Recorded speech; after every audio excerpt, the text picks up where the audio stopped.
están haciendo los puntos. La cucaracha, ¿cómo se llama la cucaracha? Nunca le vamos a poner ahí, digan cucaracha, no. El planeta americano, entonces olvida la planeta condenada porque yo entiendo que tienen que aprenderse un montón de especies y un montón de bichitos. Pero traten de hacer su cuadrito, su tablita, que es lo que siempre se les pregunta. Bueno, digo yo que siempre, a lo mejor este año la cosa se pone picantosa y se les pregunta una discusión. Pero estos son 4 puntos que regalan la carta de los años. Trataré de hacer énfasis en donde la mayor atención. Ok, entonces arranca.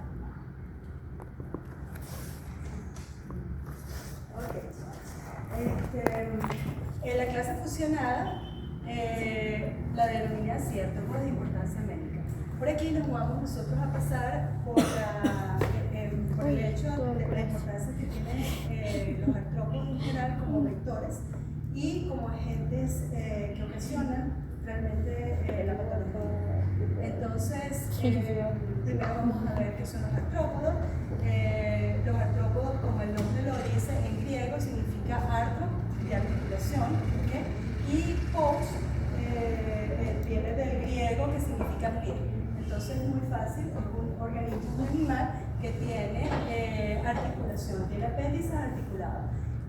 Son animales invertebrados que constituyen el filo más numeroso y diverso del reino animal. ¿Pero qué haces, podemos ver nosotros en la gráfica. Estoy intentando que se vea todo.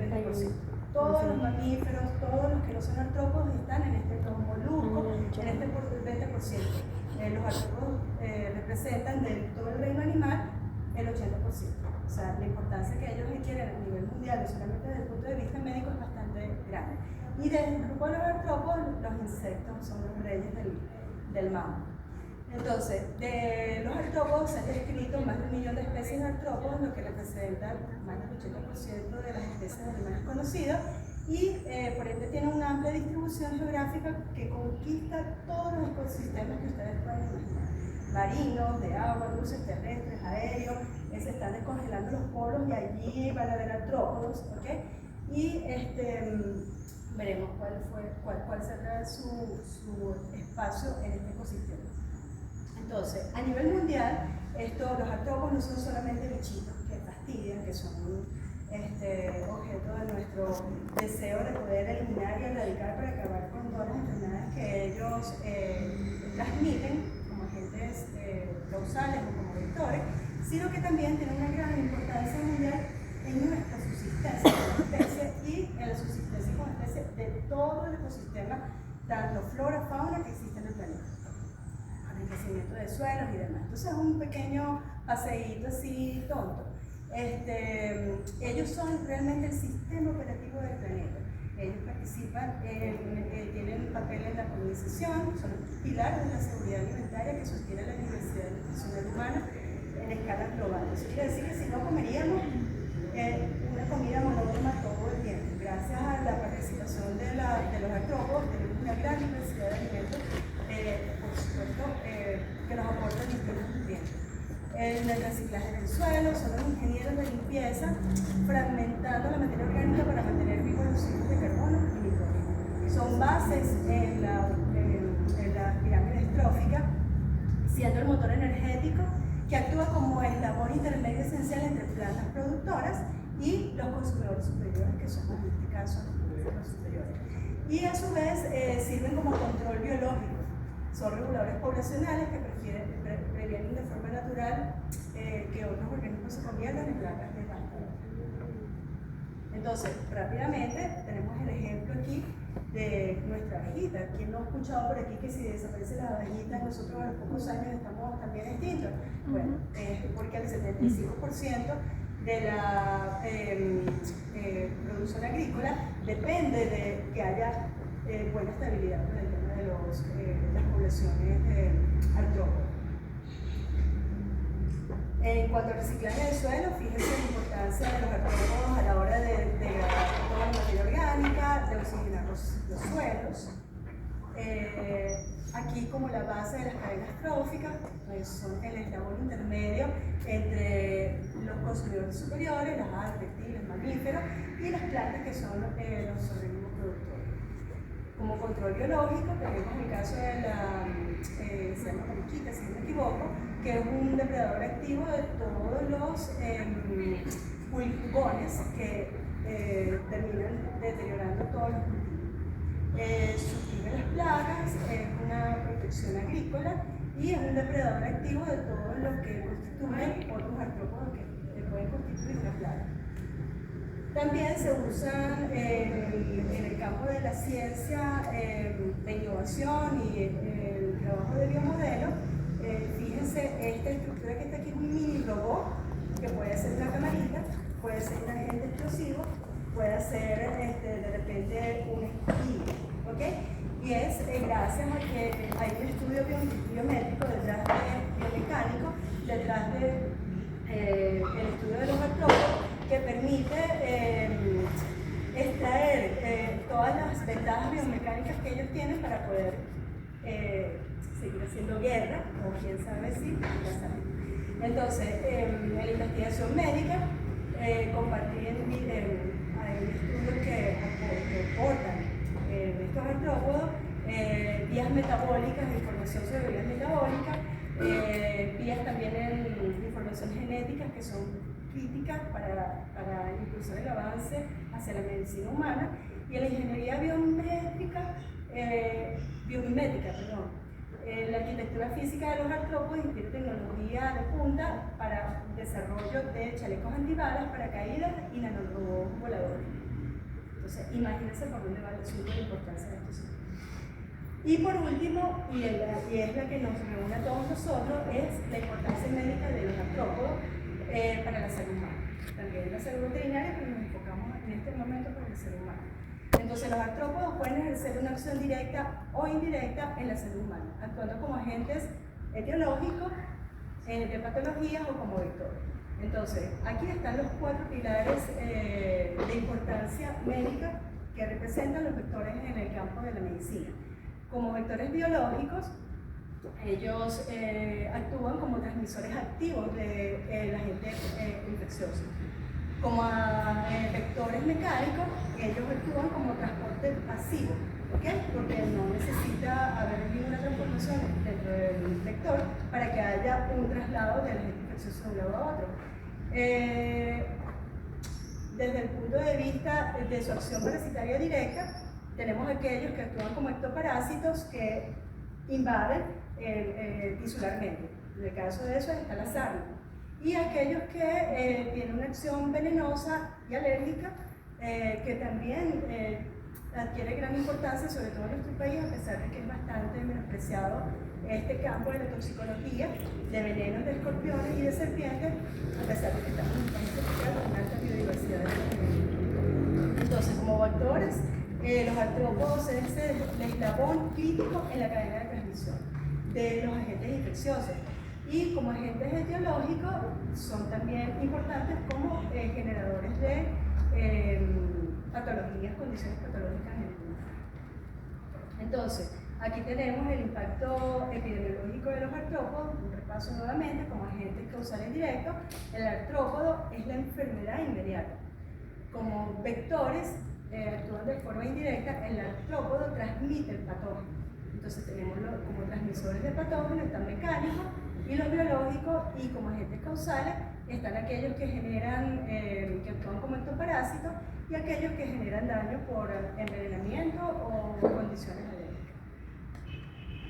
Entonces, la clasificación muy general, porque es bastante compleja, imagínense ustedes cómo esos son esos árboles filogenéticos, eso es una ensalada terrible, el poder clasificar a los artrópodos. Lo más importante es que, bueno, ellos pertenecen al dominio de los eucariotas, que son células reales, al reino animalia, su reino Eumetazoa y su perfilo Ecdyxona, en donde también están los nemátodos, porque comparten como característica común que pueden perder para crecer, para cambiar de larva L1, L2, L3, ellos sufren un proceso de ecdisis, ¿okay? Al igual que los artrópodos.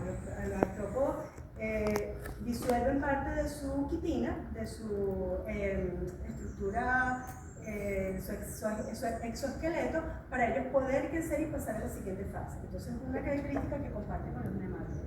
Y de los subfilos existe el pancrustácea, que incluye a los hexápodos, donde nosotros conocemos muy bien a los insectos.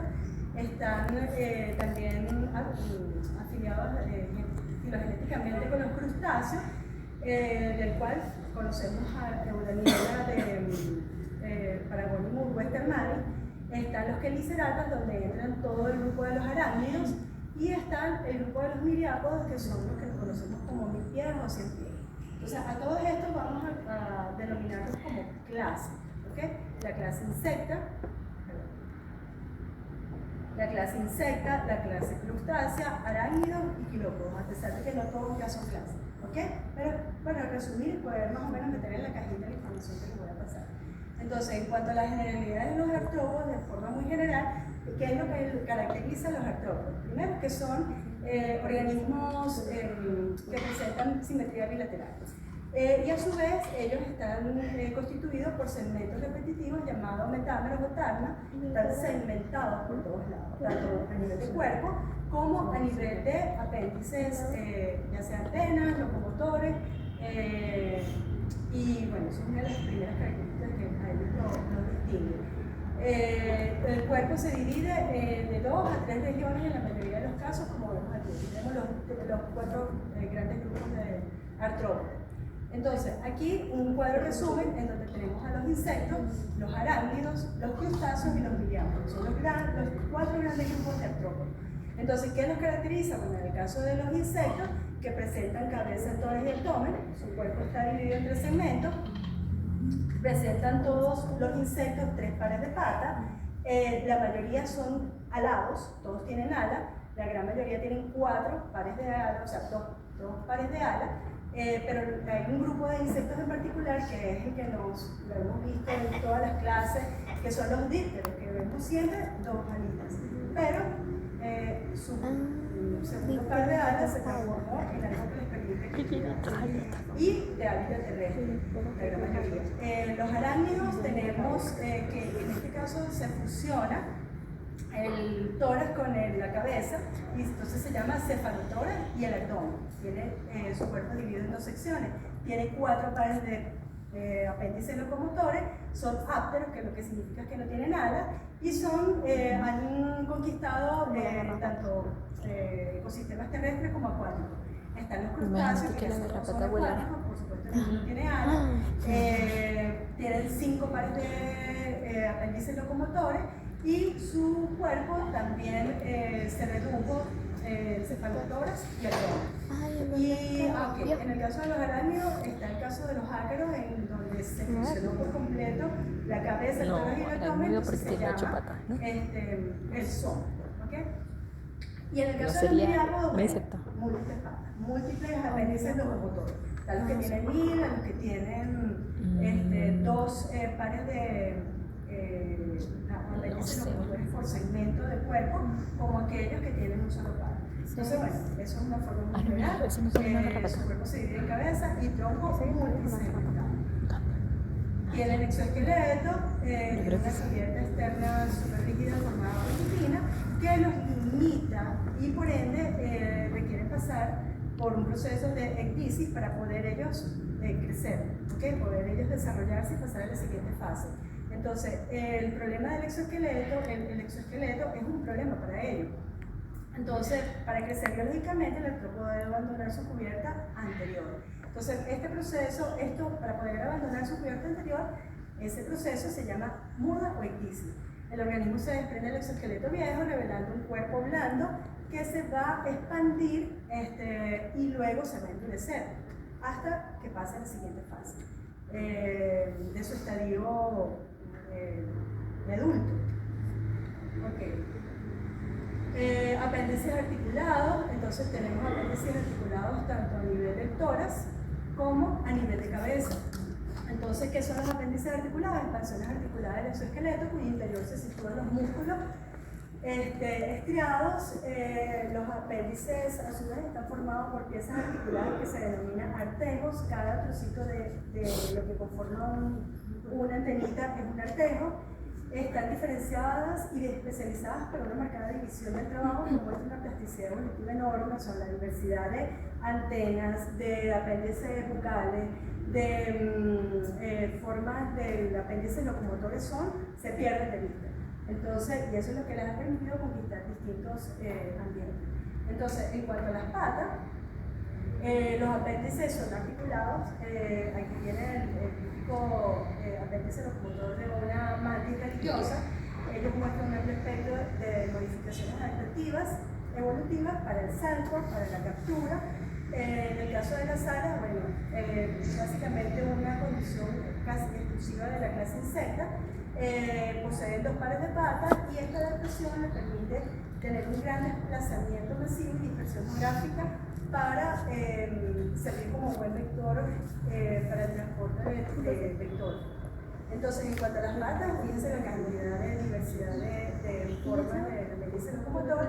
Y en cuanto al número de segmentos del cuerpo, aquí vemos cómo se dividen los segmentos dependiendo de los 4 grupos que estemos hablando. Otro ejemplo de diversidad de alas, de formas tipo de alas. Y en cuanto a la cabeza aloja, además de las antenas, que también son muy diversas, aloja distintos órganos de visión. Eso es otra característica que los distingue. Están los ojos compuestos y los ocelos simples, que son característicos de los arácnidos. Está especializada la cabeza para la recolección de alimentos y para percibir información sobre el ambiente a través de distintos órganos y apéndices, tal cual como las antenas. Entonces, en cuanto al aparato bucal, muchachos, ¿se acuerdan que sí les fastidia para el aparato bucal? Si es chupador, si es lamedor, si es succionador, si es masticador, y todo ese fastidio, bueno, eso también se pierde de vista. Sin embargo, se pueden agrupar en 4 o 5 tipos en general.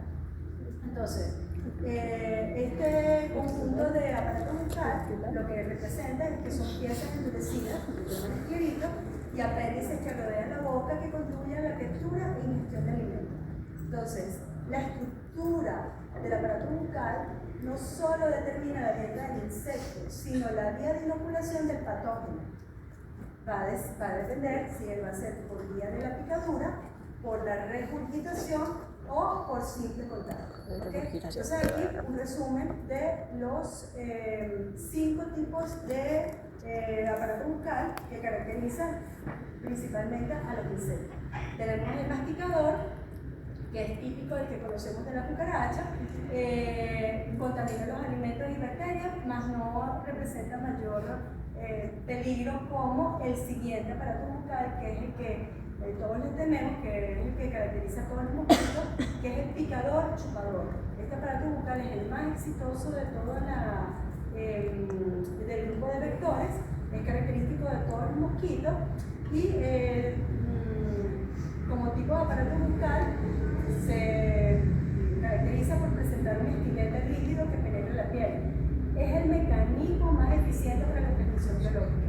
Inyecta saliva con patógenos en la sangre. Por ejemplo, el de la mosca. Está la mosca doméstica, que su aparato bucal es lamedor succionador, tiene lóbulos carnosos, disuelve sólidos con saliva. La transmisión es por regurgitación o contacto mecánico, como por ejemplo la mosca doméstica. Está el masticador lamedor, que es el estilo de la abeja. Masticador lamedor, que posee mandíbula y lengua, y la importancia médica por envenenamiento es lo único que tiene mayor relevancia. Por picaduras defensivas, la abeja, más no por ser buenos vectores de cualquier agente para ser vectores biológicos. Y está por último el chupador, que es el característico de las mariposas, que tiene un estilete sumamente grande y que se puede enrollar.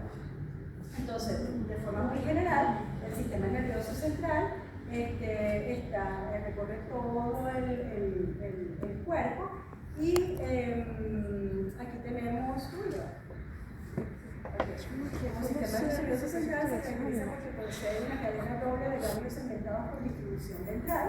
El No me sistema sorprende. circulatorio Flora es fue a buscar abierto, chipo es un y linfa, abril. utiliza un vaso especializado para movilizar el líquido corporal interno, el linfa, y el sistema respiratorio, dependiendo de qué grupo de artrópodos se trate, puede haber pulmones, como en el caso de los arácnidos que son pulmonados de libro, se llama. Están los que tienen branquias, como en el caso de los crustáceos, y están los insectos que tienen son tráqueas que comunican al exterior por unas aberturas, unos huequitos laterales que se llaman espiráculos. Por eso, si uno lanza un insecto a un balde de agua, todos esos conductos se llenan de agua y bueno. Okay. En cuanto a la reproducción, todos son, la gran mayoría se reproducen de forma sexual y hay con pequeñas excepciones y son ovíparos. ¿Okay? Todos generan huevos, de los cuales va a salir o una forma ninfal igualita al adulto o va a salir una larva, como en el caso de la mosca. Entonces, y algunas pocas especies se reproducen por partenogénesis. En cuanto a los ciclos de vida, tenemos característicamente dos ciclos de vida. Uno que está conformado, que se llama holometábolo, que es un ciclo de vida completo que se caracteriza porque el adulto que produce huevo, del huevo no va a salir un adulto pequeñito, sino una larva. Y la larva se va a convertir en una pupa, y luego de la pupa es que va a salir el adulto. Este tipo de ciclo de desarrollo en metamorfosis se llama holometábolo. En el caso de la metamorfosis incompleta, que significa metabolo, ¿me están escuchando bien? Estoy hablando bajito. ¿Me están escuchando bien? En el caso de mi metabolo, como en el caso de nuestro chipo, ¿okay? El chipo produce su huevito, pero del huevito, en vez de salir una larva, lo que va a salir es una ninfa idéntico al adulto, solo que no va a tener alas, ¿okay? Todavía no va a desarrollar su cuatro líneas. Y este señor tiene creo que 5 estadios ninfales, de los cuales todos son hematófagos. Todos van a ser portadores, pueden ser portadores de la infecciosa, en este caso Ok, entonces ahora entramos al artrópodo como vector. Entonces, recordando un poco las definiciones de lo que es el vector es un agente vivo. Generalmente, un artrópodo, en el 99% de los casos, los vectores son artrópodos que transportan. Que transportan es lo que caracteriza el vector, que transportan. Es decir, porque a diferencia de los hospedadores intermediarios que nosotros hemos estudiado, ellos están en su ambiente, ellos no van a buscar para alimentarse del predador. Mientras que en el caso de los vectores, de alguna manera tienen algún acercamiento del predador. Los hematófagos van a buscar sangre caliente para alimentarse de los predadores, por ello transportan el agente infeccioso. Y en el caso de los vectores mecánicos, ellos se transportan, se trasladan hacia donde están los alimentos que normalmente están vinculados con el entorno urbano, donde está el humano. Entonces, transporta el agente infeccioso, ya sea virus, bacterias, protozoa o vermífugo, desde un hospedador infectado a uno susceptible. Existen dos tipos de vectores: el vector biológico, que ya todos conocemos, y el vector mecánico, que por sentido común ya sabemos quiénes son. Entonces, el vector biológico es aquel donde el parásito debe cumplir una parte de su ciclo biológico, multiplicarse o transformarse. Sin el vector, el parásito no puede volverse a infectar. No puedes pasar del agente infeccioso de un lado al otro. Y ahí se desarrolla, se multiplica para poder ser una forma de infectar que va a infectar al hospedador, en este caso vertebrado. Y el vector mecánico es simplemente un transportador físico. Esto se les olvida muchísimo en el parcial.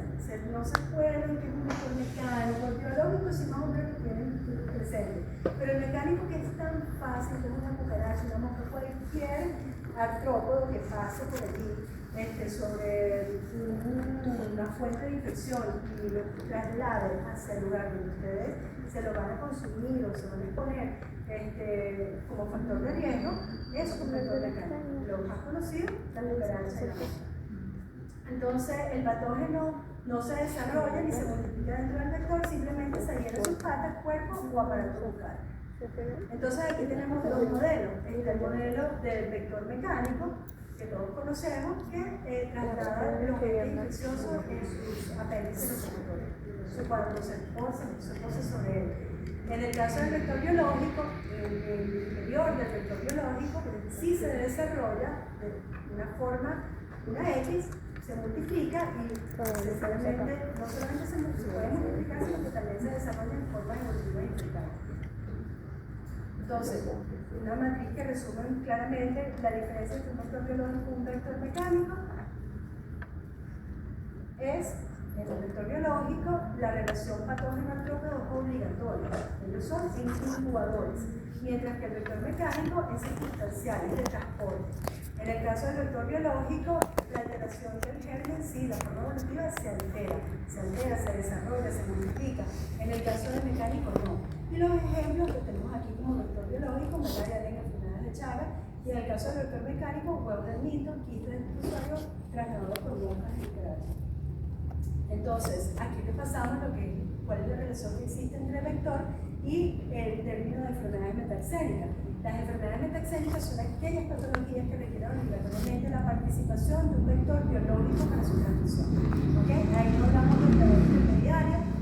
El término metaxénico viene casado intrínsecamente con el término vector biológico. ¿Okay? Entramos a los vectores biológicos. Tenemos al orden díptera, que lo que caracteriza el orden díptera es que en vez de tener 4 pares de alas, tiene 2 pares de alas. Y el segundo par de alas se transforma en unas balancitas que se llaman anteros, que les permiten a ellos mantener el control durante el vuelo. Eso es lo que va a englobar a todo el grupo de los dípteros. Y pueden colocarlo como característica a la orden espacial. Un mosquito de 2 alas es un díptero. Una característica morfológica que distingue al grupo completo. Tienen un par de alas membranosas, la mayoría tiene 4, pero los dípteros solamente tienen 2. El segundo par fue transformado en estructura de equilibrio y dirección durante el vuelo. Este orden incluye animales tan conocidos como las moscas, los mosquitos, los trabajos. Tienen un ciclo de desarrollo completo, es decir, huevo, larva, pupa, adulto. Y tenemos como orden más importante, de importancia médica, el orden Nematocera, donde están todos los mosquitos que hemos estudiado hasta ahora. Entonces se caracteriza por presentar largas antenas, uniformes, multisegmentadas, frecuentemente plumosas en el caso de los machos. Son los insectos clásicos, es el modelo de vector que todos conocemos en cuanto a su acción como vectores biológicos de numerosas infecciones. Hay 3 familias importantísimas que nosotros ya hemos estudiado, que es la familia Culicidae, que incluye a Aedes, los anófeles, Culex, y está la familia Simulus, que están los Simulus, que ya vamos a ver cada uno de ellos un pequeño abrevo.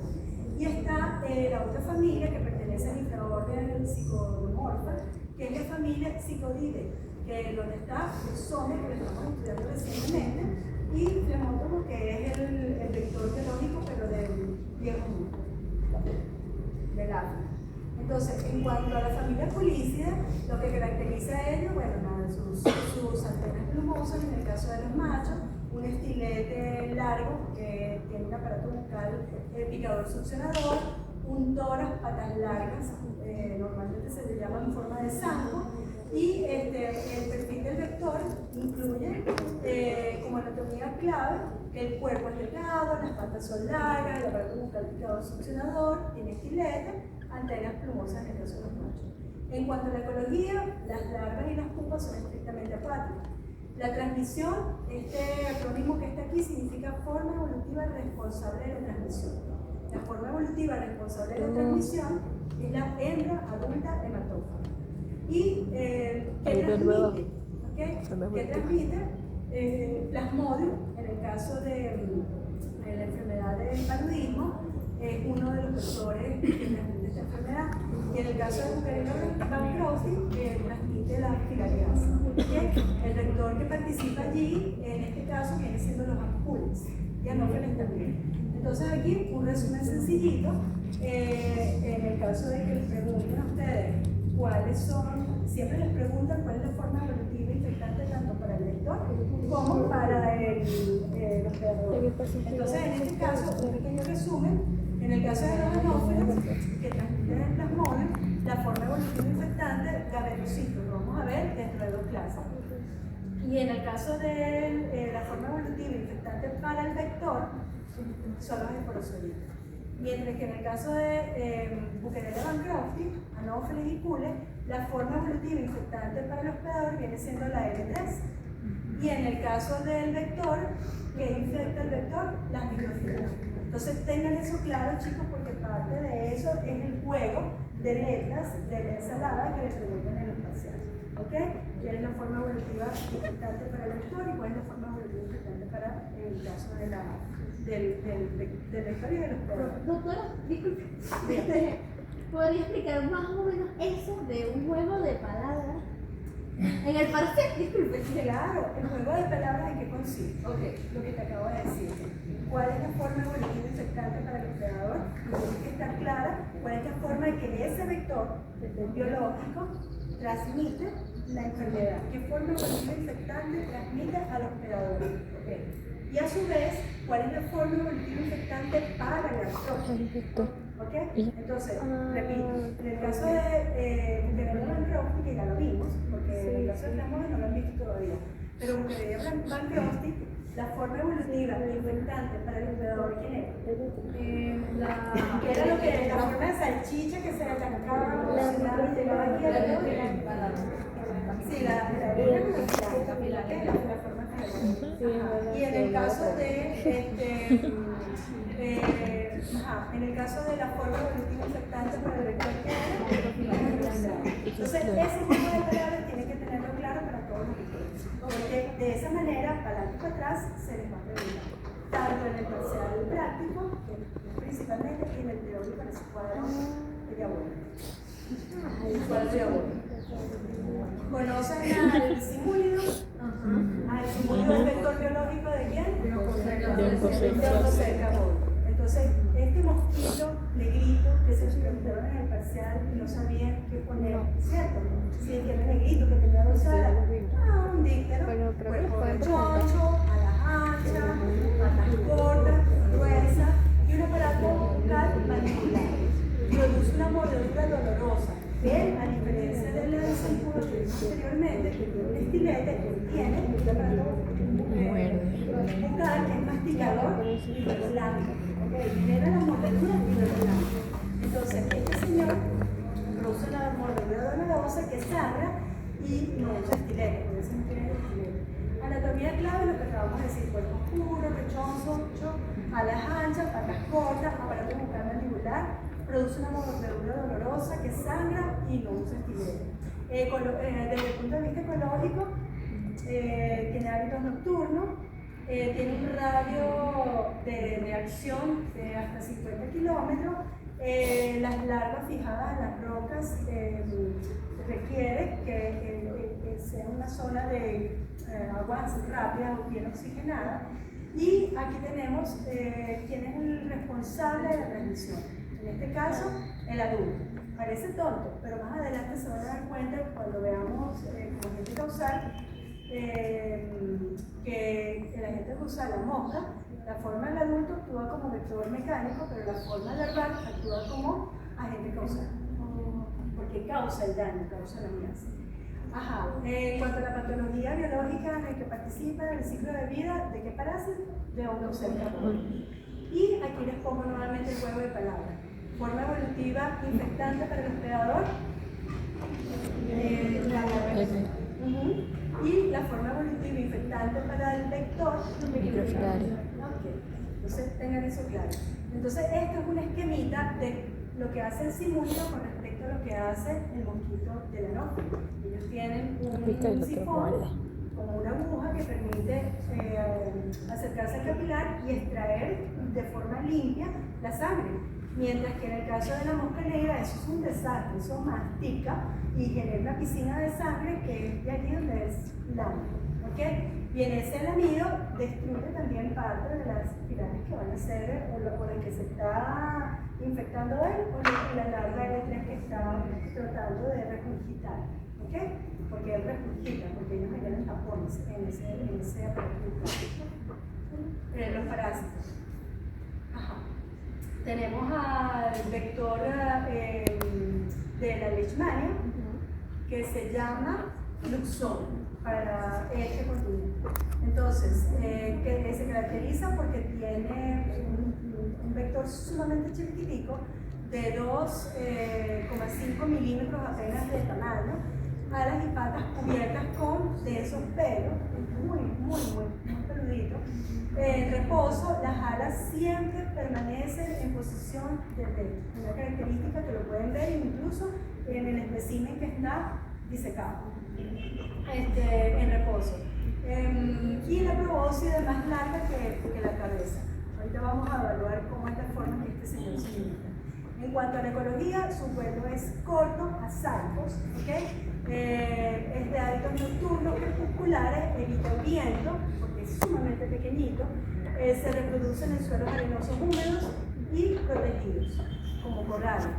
Entonces, la forma evolutiva responsable de la transmisión es la hembra adulta hematófaga, porque el macho es un niño bueno, que se alimenta del néctar de las plantas,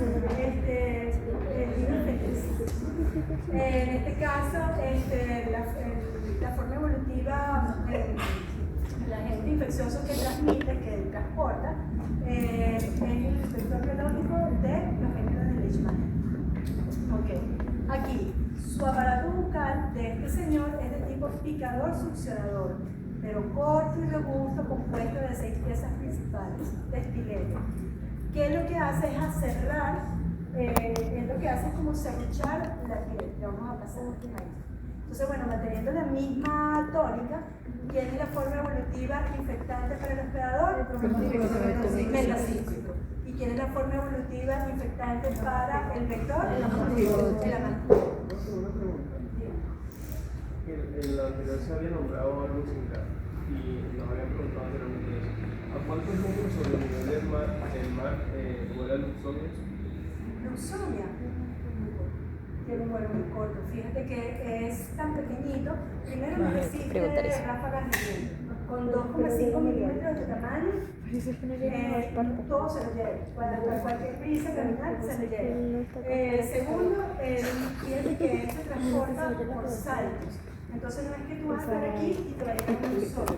Tienes que ir a donde está el sol. Voy a la ventana de un camión. A donde están los ríos de nuestro maravilloso Ávila y quedarte allí. ¿Okay? Quedarte allí, frecuentar mucho la zona, no por el hecho de que vayas la primera vez, ya te vas. Yo me he ido a zonas boscosas de lagunas, donde puede haber incluso una minería o alguna cosita así, pero me encanta estar montañando. Y he salido picada de una Luxomia. Tú ves la picada, es como una piscinita que se te forma, porque ellos se luchan, forman la piscinita y comienzan a lamer. Entonces, en ese luchamiento también destruyen parte del parásito, no es exitoso, no es que todo el porcentaje de parásitos que tienen en su tapón el aparato bucal, pero va a repetir, sino ese proceso de destrucción también destruye parte de su protozoo. Pero, por ejemplo, tienes que estar frecuentando la zona bastantes veces para que puedas ganarte la lotería de que en una de esas la carga parasitaria de ese tapón que está recogida sobre la herida que estás chupando, tiene una suficiente carga parasitaria para que no sea eliminado. Ustedes han leído que el porcentaje de lo que regurgita la mosca, no todo prospera. Tiene que ver, creo que es un 10% que logra sobrevivir, pasar al torrente y enfrentarse al sistema inmunológico. Entonces, son varios factores que tienes que jugártelas, ir con frecuencia al sitio, vivir cerca del suelo. Por ende, la mayoría de las personas afectadas son personas que no tienen eventualmente a esos cuerpos de agua, sino que viven alrededor, ¿okay? Están todo el tiempo permanentemente ganándose la lotería, jugando, hasta que finalmente se la ganan, ¿okay?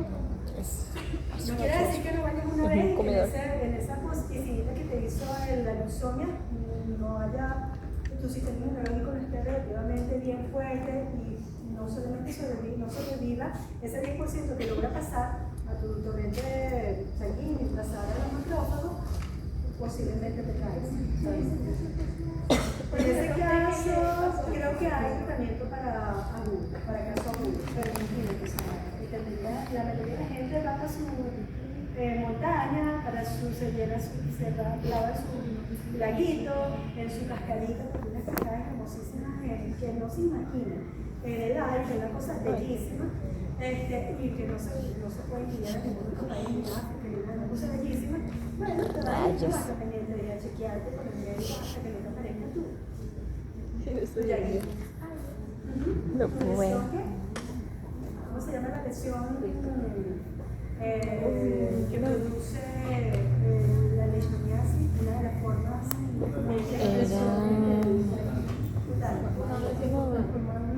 leishmaniasis cuando te cutánea. aparece, te vas a echar todas las cremas por haber, alcohol, citracina, papá, hasta que pasa un medio. Sí, no sé si forma una úlcera, pero era... Porque así son, te lo vas a estripar, le vas a echar de cualquier cosa, hasta que finalmente decidas buscar a Ya eso fue.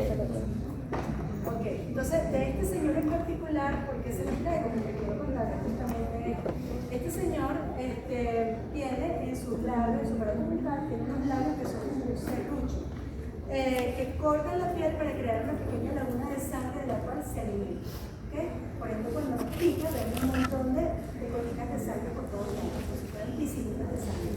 Su hábitat son zonas forestales, aunque pueden adaptarse a ambientes modificados, incluyendo áreas exteriores. Se reproducen en suelos arenosos, húmedos, normalmente protegidos por el sol. Los suelos contaminados por animales también son sitios donde ellos se pueden alojar. Buscan refugio en corrales y cuartos oscuros y frescos. Es activo durante la tarde y la noche, el viento y la luz. Busca solamente 50 metros a la redonda de los lugares donde se reproduce. La distancia de vuelo es muy corta, a saltos con pocos centímetros de desplazamiento, y solo pican en áreas descubiertas y sin ropa. Entonces es mejor, si vamos a ir a bañarnos en esos pozos espectaculares que son un paraíso, vayamos con líquidos que cubran todas las piernas y que cubran el antebrazo y el suelo repelente, para que no llevarnos ese premio a la desgracia de nosotros. Es incluso. Ok. Otro orden, ya terminamos con los vectores biológicos, el orden político, porque tiene la raja. Tenemos como representante del orden vector biológico, pero del orden hemíptera, el chipo, que ya lo vieron en su discusión. ¿Okay? Entonces, el chipo pertenece a la subfamilia de los Cletomyinidae. Ellos son vectores biológicos de Cruzi, y la forma evolutiva responsable de la transmisión son todas las formas evolutivas excepto el huevo. ¿Okay? Las ninfas, sus 5 estadios, y los adultos, tanto los machos como las hembras. Entonces, todos son hematófagos, todos son exitosos, a diferencia de los zancuditos, que el macho a veces hasta fallece después de la cópula. Y son comeflores, realmente son verdaderos comeflores. Entonces, manteniendo la misma nomenclatura, la forma evolutiva infectante para el hospedador del parásito es el tricomastigote metacíclico, y la forma evolutiva infectante para el vector es el tricomastigote hematozoico. ¿Ok? ¿Claro por allí? Mientras que en la leishmania son los hematozoicos.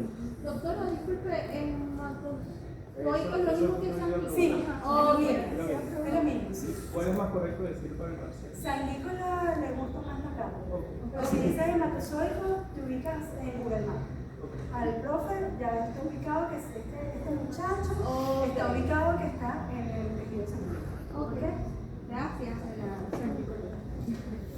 Ajá. De aquí nosotros tenemos 3 representantes que nos van a dar dolor de cabeza si no nos aprendemos la fulana de regla mnemotécnica, de los tubérculos anteníferos, de donde sale con respecto a la probóscis. Entonces, nuestro representante que vamos a estudiar en la práctica está el rodio prolixo, que es el mejor vector de todos ellos porque Una vez que se Rodney alimenta, inmediatamente Prolix. hace una deyección en el sitio cercano a la picadura. Por ende, es muy fácil que tú, como por reacción inmediata, por el efecto de la exfoliación que te genera la picada de las cartas que te genera, te lleves la forma evolutiva e infectante que acaba de eyectar hacia la entrada de la picadura que el infector acaba de dejar. Entonces es un excelente vector. Está el triatoma maculato, aquí está el Romius, es de hábitos domiciliarios, está el triatoma maculato que es peridomiciliario y el Pastrocylus geniculata que es de hábitos silvestres. Sin embargo, este es el gran vector que rodea toda Caracas.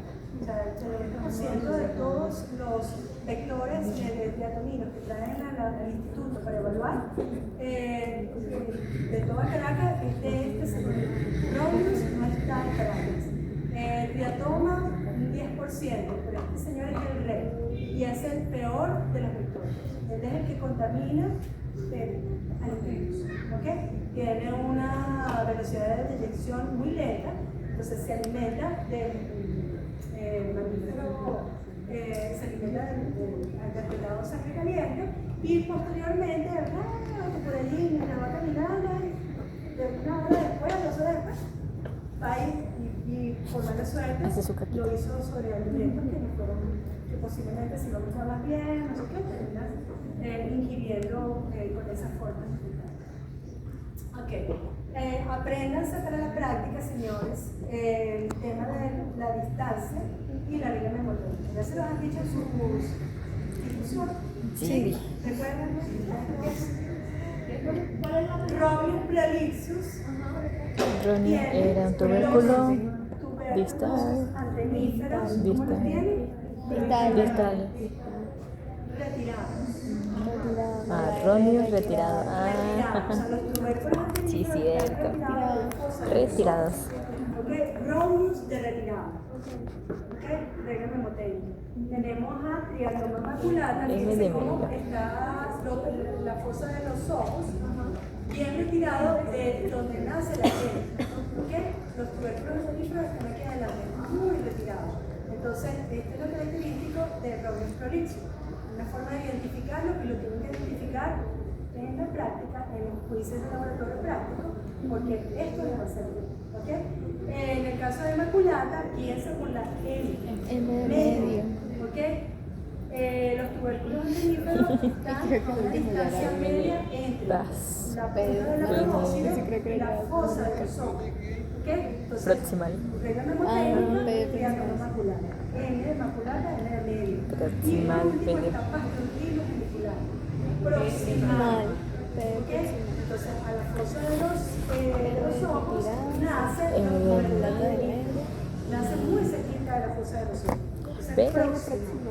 ¿Okay? Desde el punto de vista de los tubérculos anteníferos, sirve muy bien el P de proximal, De Maya. el M de medio y el R de retirado. Sirve muy bien. Pero desde el punto de vista de su hábito de su hábito en cuanto al domicilio del humano, si está a nivel selvático, la cosa es al revés. ¿Ok? El retirado,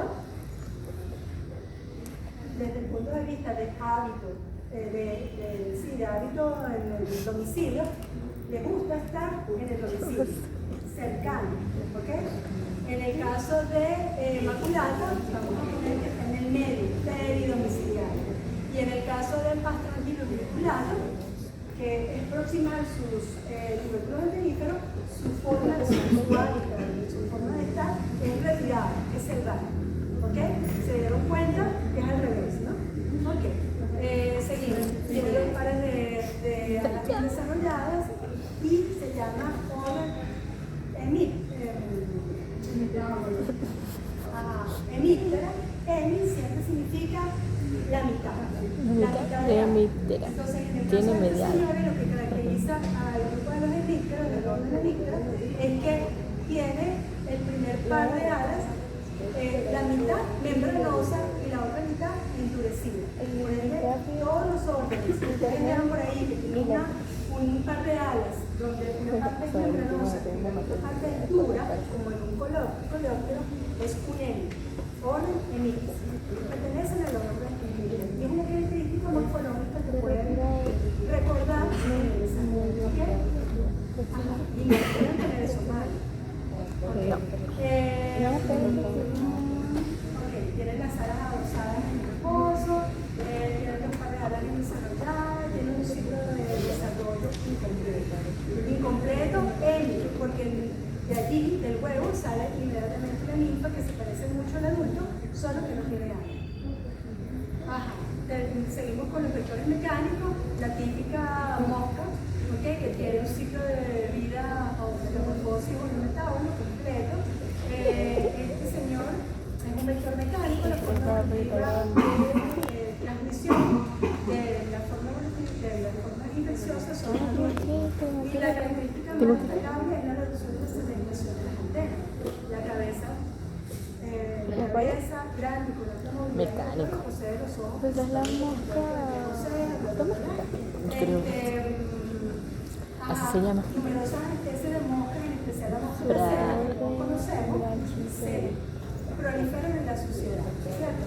Ellos se montan sobre basurales, letrinas, estiércol, cadáveres y otros detritos circulares. Y allí se pueden transportar cualquier cosa que se consiga. Una vez se me paró una pizza una vez. Son numerosos los agentes infecciosos que han sido aislados de sus paticas, de estas moscas domésticas, que incluyen no solamente quistes y huevos de enteroparásitos humanos, sino bacterias, virus y algunas yo las odio. Y está nuestra querida cucaracha, que esta señora, la importancia de esta señora es su rol como vector mecánico de diferentes agentes infecciosos, igual que en el caso de la mosca. Y esto es importantísimo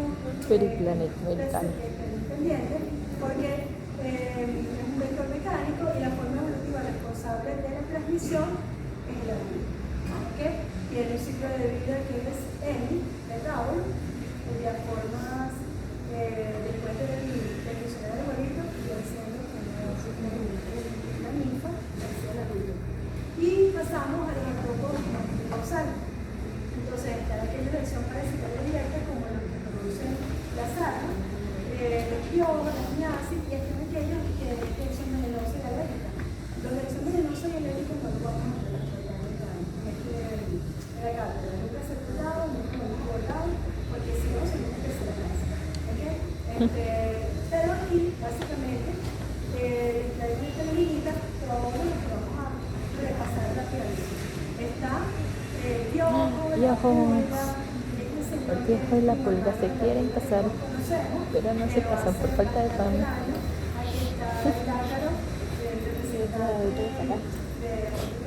¿Nunca te lo aprendiste?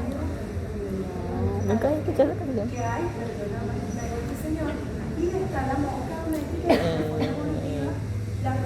¿Cómo era? Que no se casan por falta de pan. Bien, de la clase insecta, ¿Venía? tenemos a este aspecto de demografía. Sí. Están los piojos, que son responsables de una patología que se llama periculosis. No parece. Recibe permanentemente el cabello, la ropa. Ay, las pulgas. En el caso de las pulgas, son responsables de la bulicosis, que son palabras Los clave. tienen como mascotica. En ese cuadro, malvado, que vamos a ver. Pulicosis,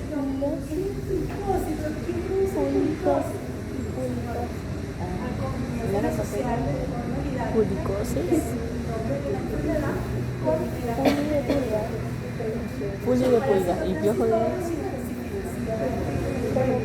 sea, que una pulga te puede picar aquí, puede picar un gato, puede picar un perro, puede picar una rata, y son, tienen una gran importancia histórica porque son responsables de las grandes pandemias de peste bubónica que hubo en la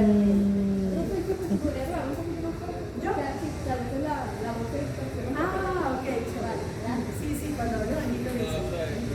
Y están aquellos que son invasores tisulares y profundos, como en el caso de la guerra de la mosca.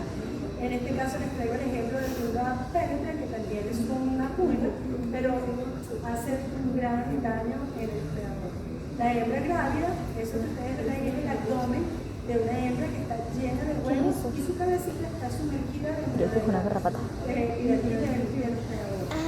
Se expande en el extracto del suelo. En el caso de las larvas, causantes de mosca, de verniasis, son invasores destructivos de cavidades y tejidos vivos como muertos. Y eso es lo que vamos a ver a continuación. Tenemos la periculosis, que el agente causal viene siendo el piojo. ¿Okay? Entonces, el piojo, ¿qué caracteriza el piojo? Una focal, picador chupador, es un insecto que no tiene alas, se llama áptero, aplanado sobre el plano medio, tiene un ciclo de vida inmutábulo, es decir, que después del huevo nace una ninfa. Y esto es importantísimo, por eso se nos puse en rojo. Primero, el concepto, periculosis, es una ectoparasitosis cosmopolita, contagiosa de la zona del cuerpo con vello o el arroz, producida por la infestación del piojo. Aquí, la forma de infectante y la forma responsable de la enfermedad son las ninfas y los adultos. Porque tanto en el caso del chico, las ninfas y los adultos se identifican en sangre. Apéndice con fuertes puntos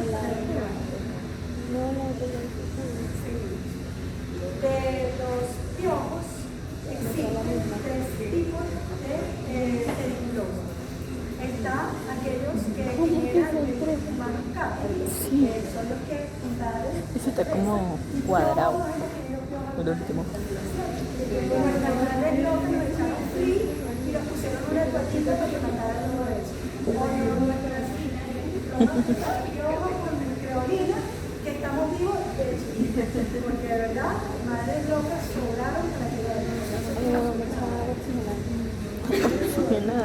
está pedículos humanos cortos que tienen estructuras de apéndice locomotor que permiten agarrar sus fibras de color. Por eso les llaman pedículos humanos cortos. Y está el virus UI, que todos en algún momento hemos escuchado de lo que es la En cuanto a la epidemiología de la periculosis, como pólida, se presenta la epidemia de catástrofes, terremotos, inundaciones, guerras, accidentes humanos, cárceles, campamentos o cualquier condición donde hay una estrecha convivencia en el exacerbe del hacinamiento y movilidad, porque ellos no vuelan, tienen que caminar, entonces necesitan estar muy atrasados con Pero se pegan su saltito, ¿no? Se pegan como que su saltito, no se arrastren. Hace guau. para que pueda Sí, y también pero no va a volar. tiene un piojo, no se me acerquen. Por ende, los factores de riesgo es bien. También puede servir como ajá.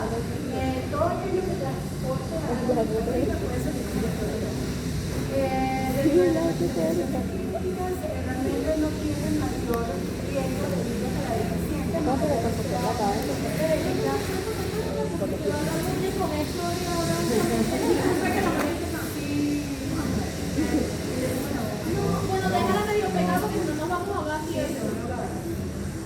Bueno, básicamente aquí un resumencito de las manifestaciones clínicas que genera una reacción inflamatoria, pruriginosa, se pueden generar estas nudos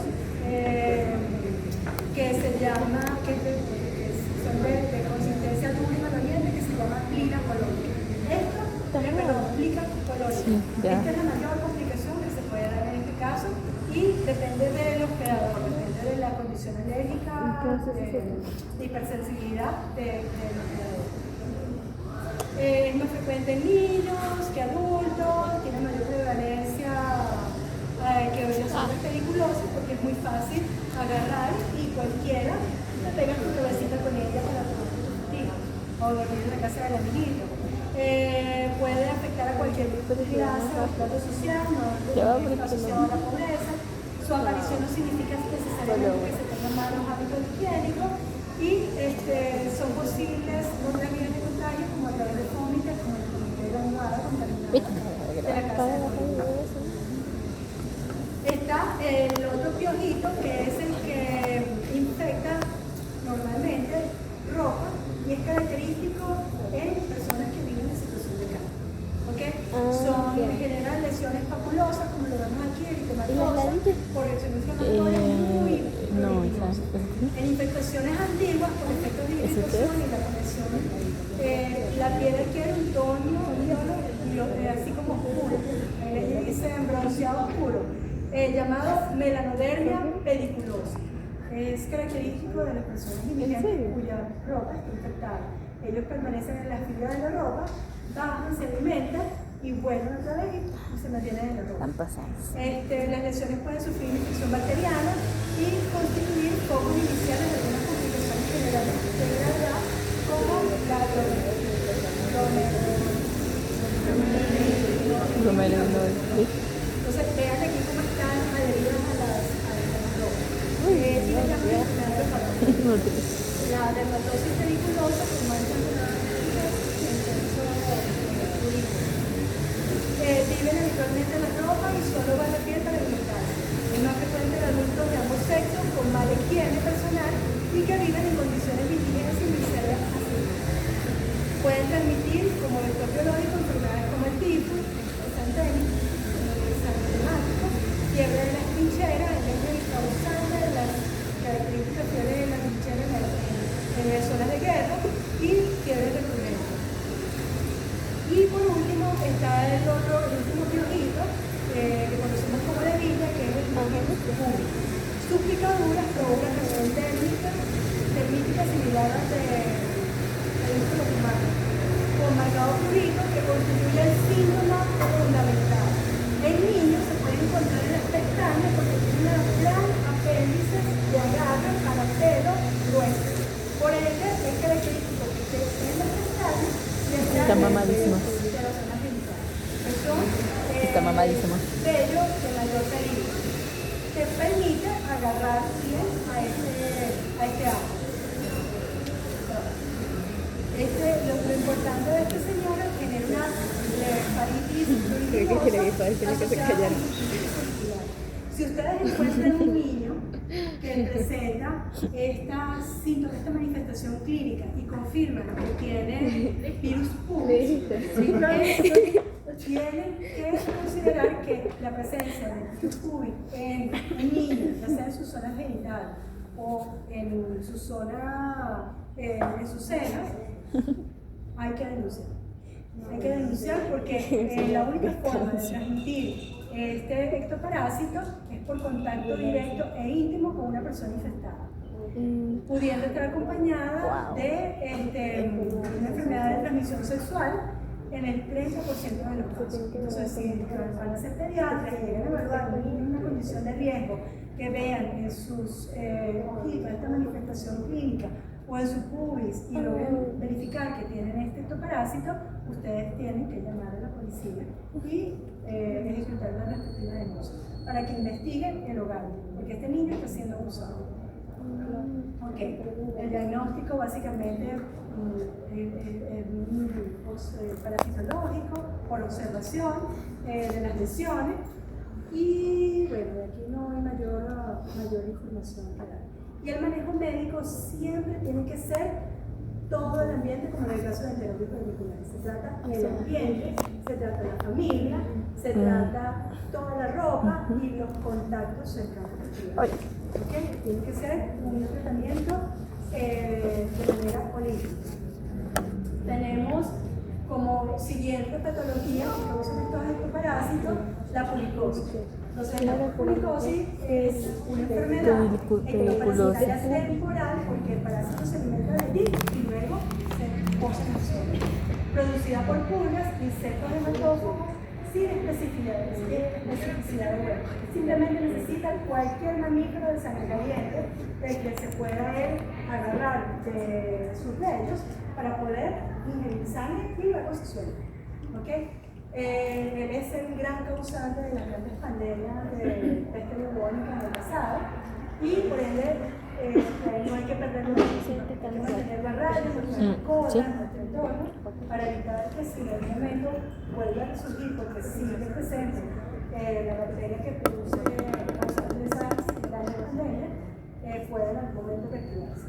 Entonces tiene un ciclo por el metábolo, son ápteros porque no tienen nada y es un peligro como vector biológico porque puede transmitir el causante de la peste bubónica, la forma infectante de la peste bubónica, que es el Yersinia pestis, el tifo purino, cuyo agente infeccioso es la Rickettsia stiphi, y la enfermedad por el anexo de gato, que es la Bartonella encelesta.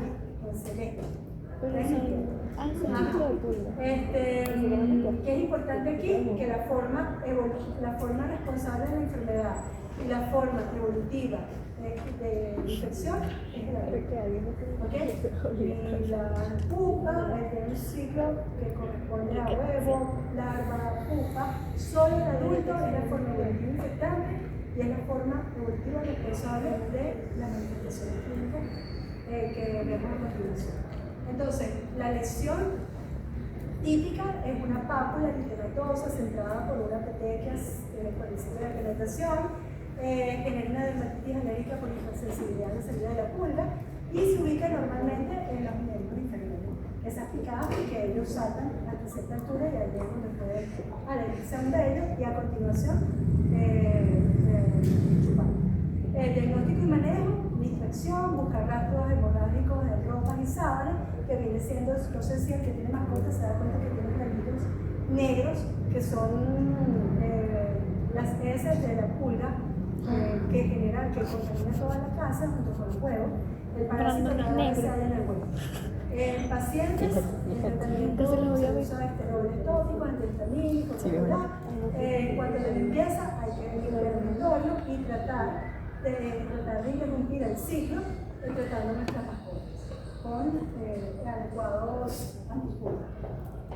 Tenemos el otro ectoparásito, la otra enfermedad causada por otro ectoparásito que es la tuberculosis. ¿Alguna vez habían escuchado hablar de la tuberculosis?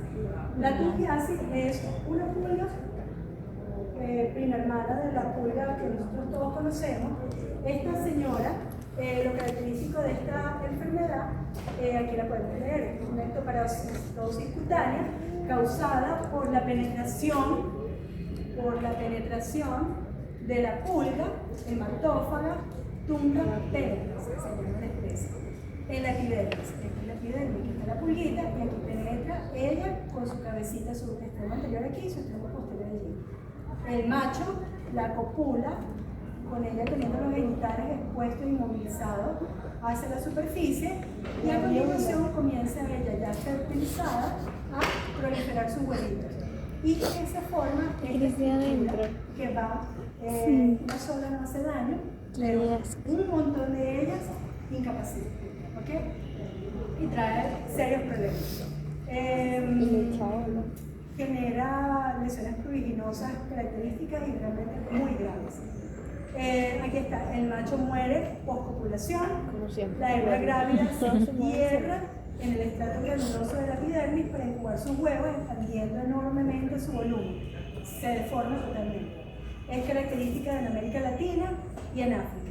Y en América Latina, en el Amazonas, afortunadamente. Entonces, todos los que vayan a hacer su rural en esas regiones, estén atentos a esta pulga. No estén descalzos, traten de no sentarse con la piel desnuda sobre esa superficie, porque ellas están queriendo hacer esa zona. Afortunadamente. Y están en suelos arenosos y secos como corrales y tal, en estas regiones de la tierra. Las características generales es endémica de las comunidades de escasos recursos en América Latina, África subsahariana y el Caribe.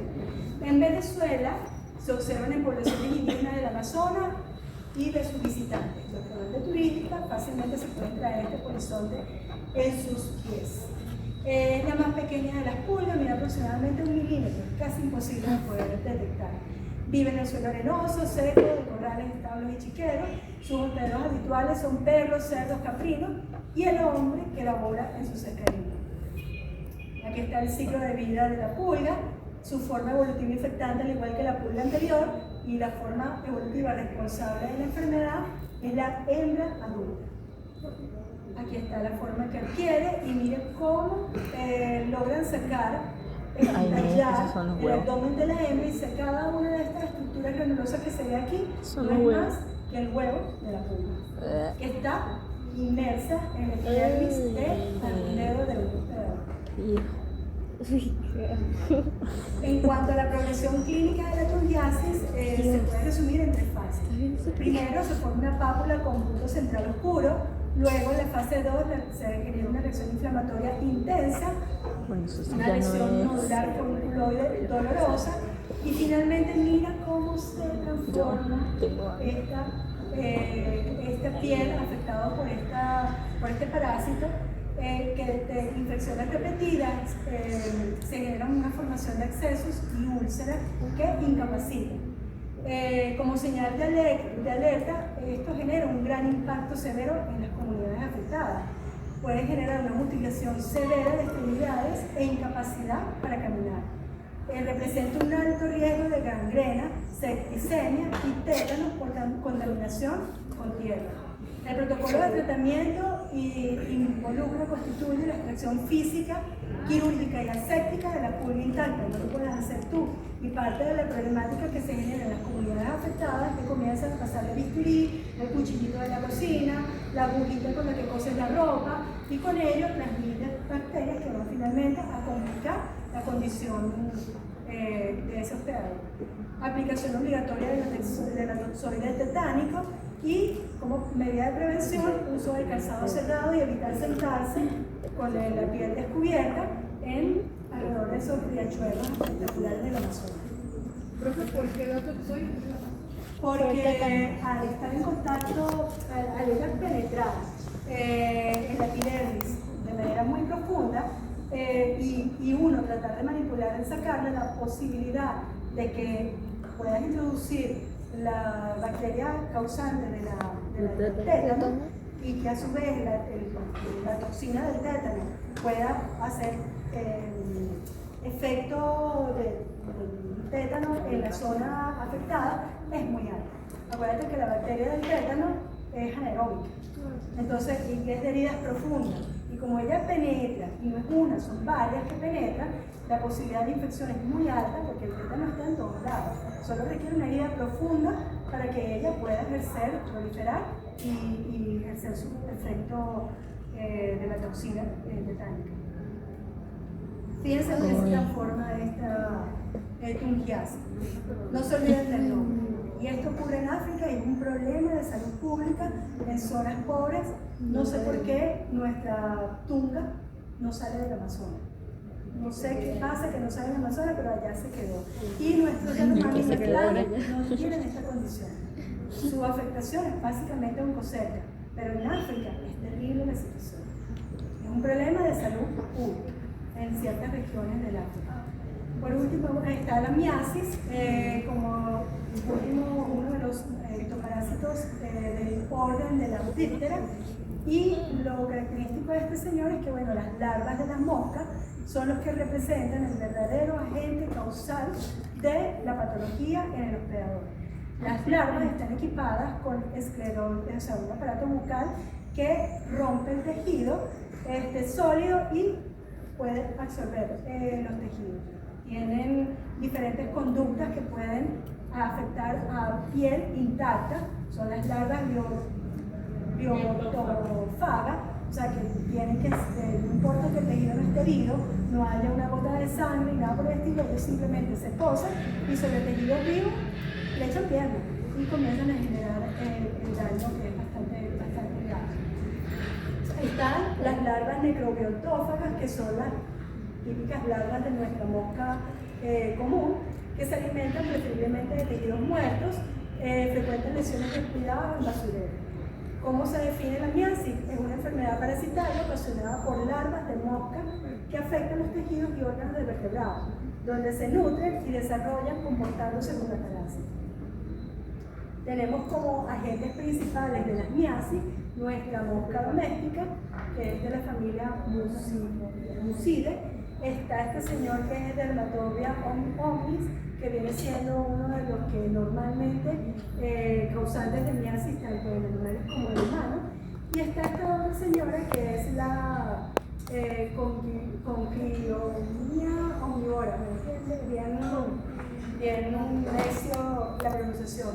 Esta señora, en México, los veterinarios y el entorno médico debe denunciar cuando encuentre una larva en una miasis que pertenezca a esta especie, debe informar a las autoridades porque esta señora tiene una gran afectación con el ganado que se usa para el consumo humano.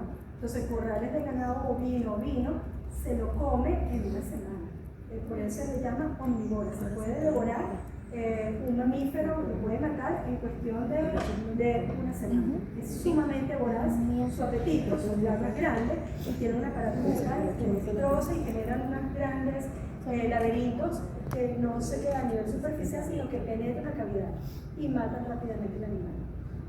Entonces, esta señora, bueno, su ciclo de vida es un octágono, la forma evolutiva infectante, las células adultas, y la forma evolutiva responsable de la enfermedad, las larvas. Aquí se caen todos Ay, Dios mío. La mosca Ya, de una. puede actuar como Larvas. y puede actuar como agente causal. Fe, hembra y Entonces, o sea, al revés. pongan un cuadrito por ahí diabólico. Ajá, Feri, hembra adulta, Feri, larvas.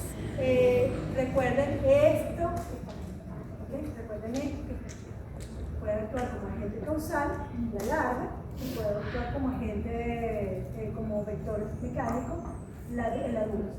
Entonces, esta señora, vean la diferencia en los aparatos bucales. En el caso del adulto, un aparato bucal chupador que no hace nada sino absorber liquiditos, más nada.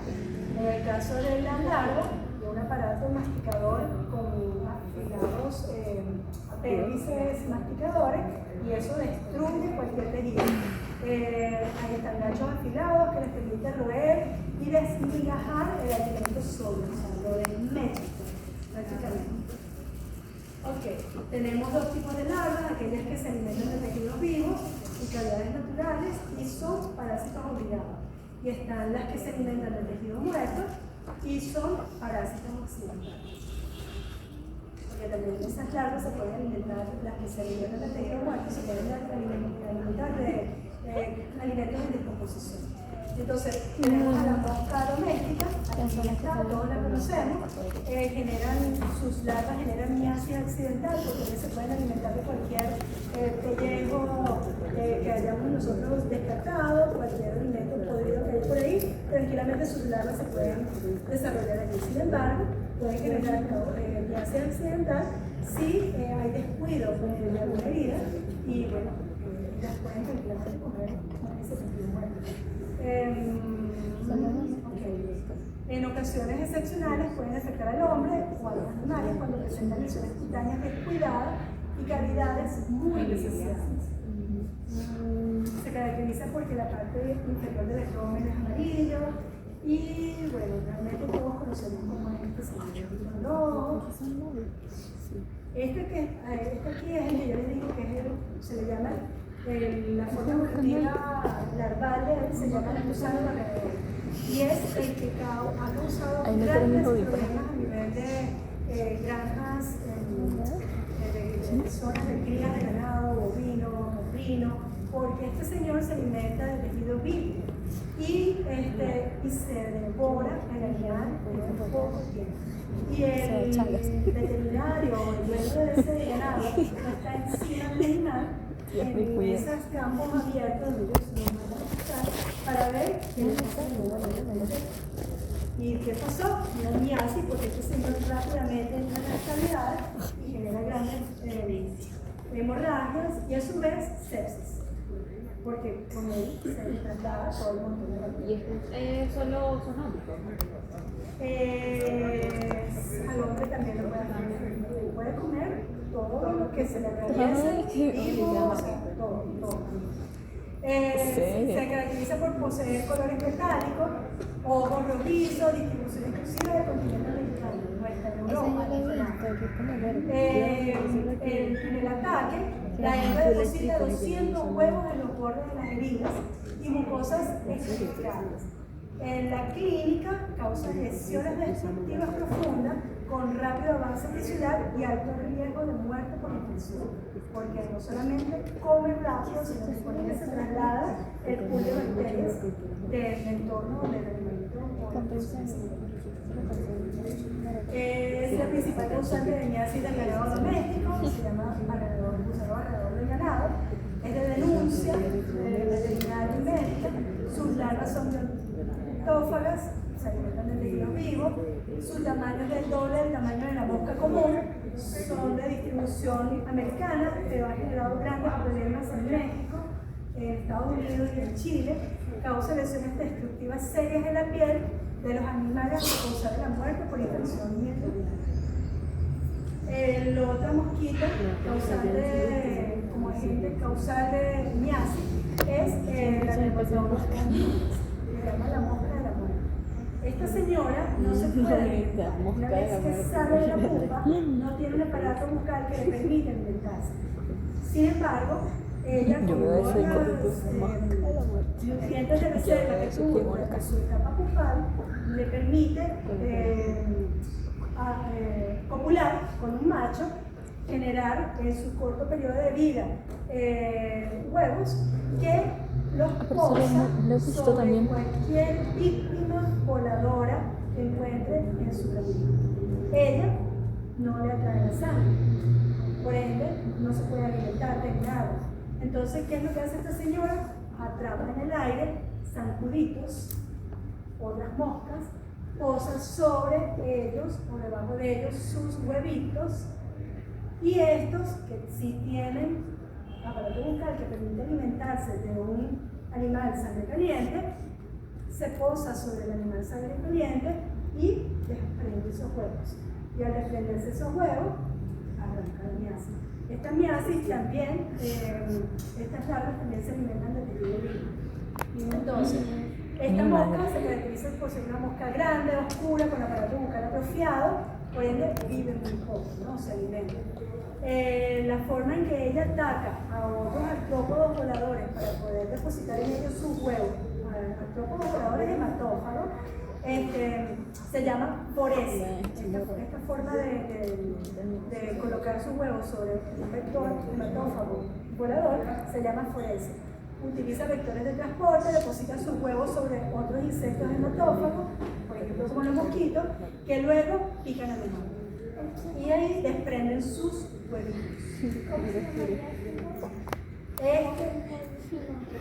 El nombre de ella, Dermatobia hominis. ¿Y la mosca es la que no? La mosca, cuando sale de la pupa, se copula con el macho, se forman sus huevitos, que son estos que están acá, en su abdomen. Pero ella va volando y va buscando una víctima hematófaga, como un mosquito, la atrapa en el aire, le pone sobre su abdomen los huevitos, que son estos que está aquí. Estos huevitos son de esta señora puestos sobre un salpullo. ¿Y ella como se puede comer sangre? Y ella, como si puede comer sangre, se posa sobre el hospedador sangre caliente y bota los huevitos aquí. Entonces esos huevitos eclosionan y sale la larva que se lo va a comer, se lo va a devorar. Qué locura. Foresia es esa dinámica de poner sobre otro vector. Ella no lo pone directamente, sino usa un transportador, un vector transportador, para que sea él el que ponga los huevos. ¿Ok? No ella. Y esa forma de hacerlo se llama foresia. En la clínica es la principal productora de miasis forunculares en humanos y en ganado. A aparato bucal atrofiado, su ciclo de vida se le llama, lo realiza con esta técnica, esta modalidad que se llama foresia, y no genera miasis profundas, como en el caso de la omnivores. ¿Okay? La omnivores devora. Esta es superficial. Y es la principal causante de miasis que lo podemos nosotros en animales o en personas en condición de calle. Entonces, en resumen, en su ciclo de vida, ¿qué podemos nosotros decir? La forma evolutiva infectante son las moscas adultas que ponen sus huevos sobre insectos hematófagos. Wow. El agente de dispersión, insectos dípteros hematófagos. La Mosca forma adulta que evolutiva pone su huevo sobre responsable de la insectos enfermedad hematófagos. es la larva. ¿Queda claro? Sí. Esas tres palabras clave.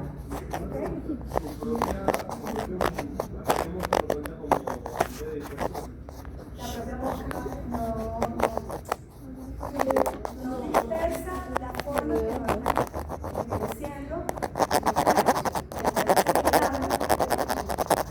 no dispersa sobre el hospedador final, sino lo dispersa, lo posa sobre el transportador, lo monta en el transporte escolar.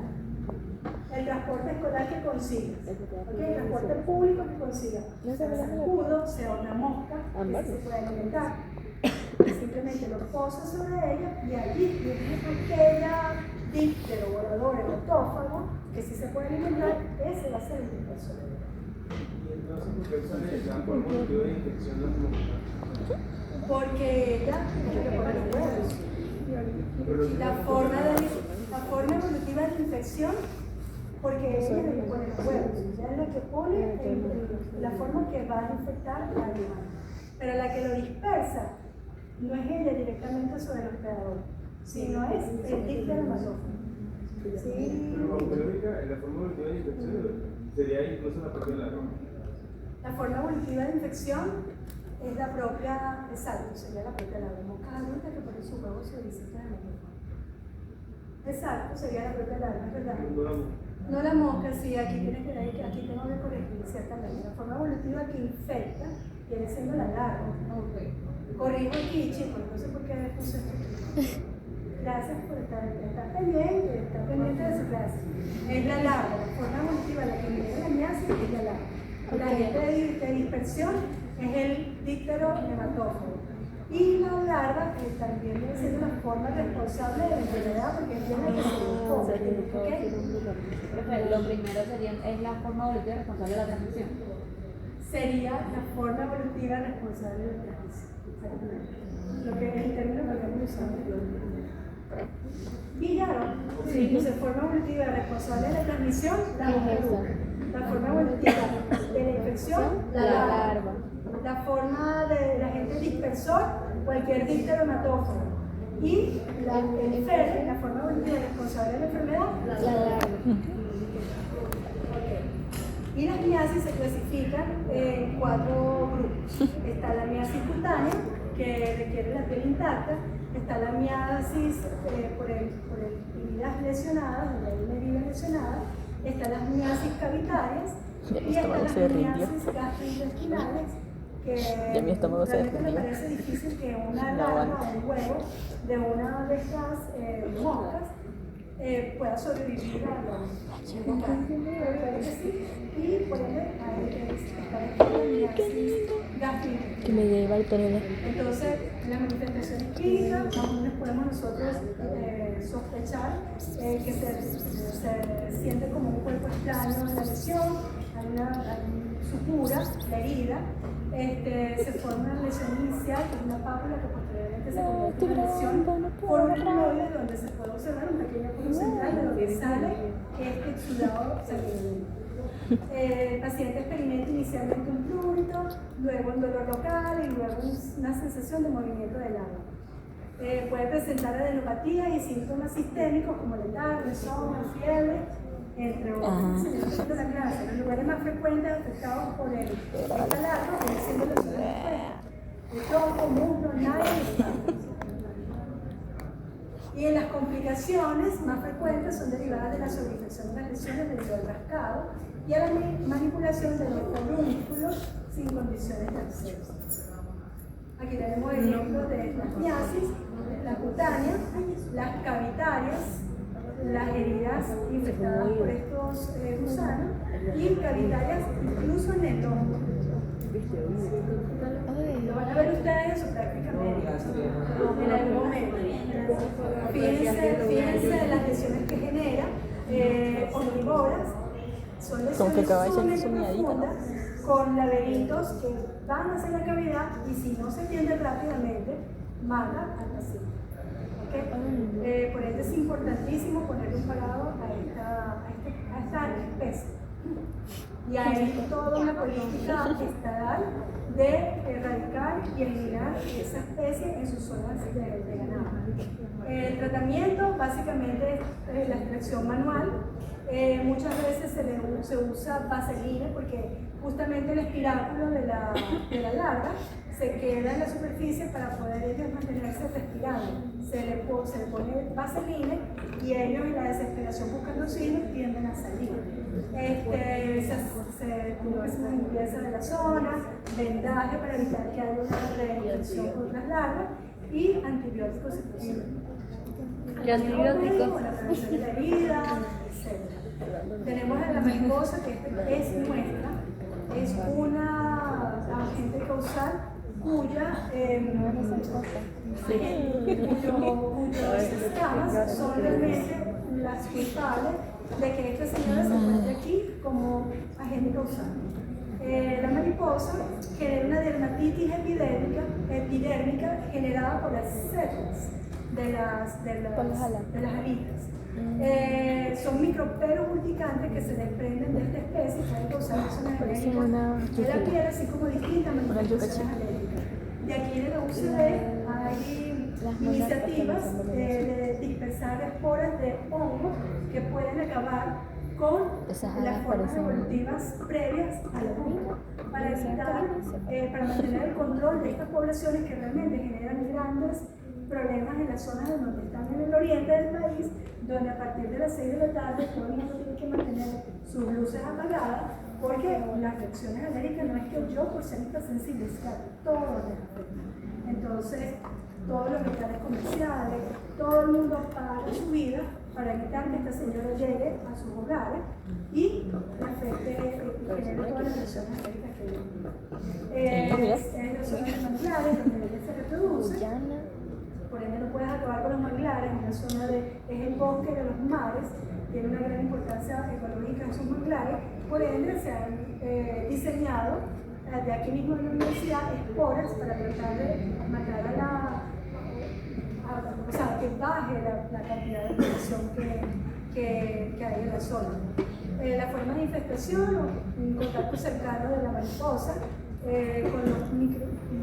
exactamente los micropelos urticantes y los fómites donde se hayan posado estos micropelos. Genera una dermatitis de contacto importante, una conjuntivitis importante, una hiperreactividad bronquial importante y una reacción de hipersensibilidad tipo 1 por estas células urticantes que se llaman febríosis. Todas estas manifestaciones clínicas duran entre 2 y 15 días. Y bueno, ya esto lo voy a pasar porque vamos a pasar por el último de los señores que es el causante de las sarnas. Es el único miembro de los arácnidos, el causal. Tenemos el ácaro, donde la hembra es la que adquiere un protagonismo fundamental, porque ella viene siendo la que forma esos laberintos subepidérmicos y toda su vida va a estar, una vez que penetra la piel, produciendo huevos. Ella no puede retroceder de la cavidad para salir porque los pelos, tienen pelos que van en el sentido contrario, que le impiden retroceder. Por ende, su único propósito en este mundo es reproducir. Entonces, la especie responsable de esta sarna, la escabiosis, es la Sarcoptes escabiadicina de las productoras de sarna. Es una enfermedad de distribución mundial y genera una dermatitis vertiginosa ectoparasitaria. Entonces, Esta esta es la que señora, estaba diciendo el doctor. aquí están las características morfológicas, no les voy a dar mayor importancia, pero sí al ciclo de vida. El ciclo de vida me dice quién es el fere y quién es la forma evolutiva infectada. Entonces, fíjense aquí. Las hembras, una vez que en la posición número 1 están las hembras, los machos copulan y una vez la hembra fecundada comienza a excavar en la epidermis hasta túneles profundos y una vez allí comienza a producir huevos, de 2 a 3 huevos cada 24 horas. Esos huevos eclosionan y sale una ninfa. La ninfa de estadio número 1, que luego cuando evoluciona a ninfa número 2 y 3, ella va saliendo a la superficie para finalmente convertirse en adulto macho o adulto hembra, que va nuevamente a perpetuar ese ciclo. Entonces, viéndolo de esta forma, lo que está en círculo rojo viene siendo la forma evolutiva responsable de la enfermedad. ¿Okay? Las poblaciones profundas, que vienen siendo las hembras fecundadas, vienen siendo responsables de las lesiones patológicas de la sarna, por ende es el fere. Mientras que en el caso de las formas juveniles, las ninfas que salen a la superficie para finalmente convertirse en adultos son las responsables de la transmisión de la sarna, por ende la forma evolutiva de infección. ¿Claro por allí? Sí. ¿Para el cuadro malvado que viene en camino? Sí. Ok. O sea, es como La vía de infestación es cutánea, el mecanismo de contagio es contacto estrecho y prolongado de piel sana con piel enferma y al menos 10 minutos.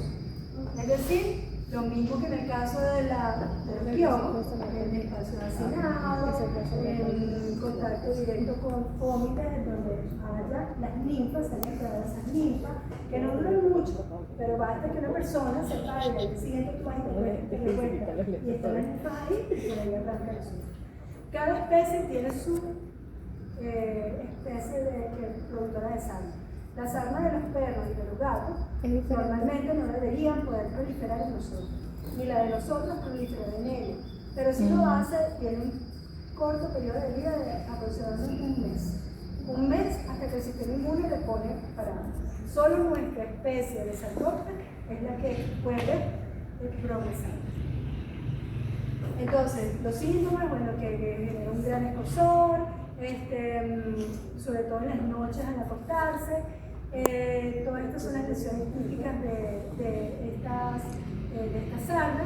Fíjense que forman como laberintos que son fácilmente observables una vez que se instala parece, pero no. el ácaro. No se dice. Se forma surco acarino, que es lo característico de esta sarna, galerías en el estrato córneo de la piel, de trayecto serpiginoso, eritematoso y de pocos milímetros.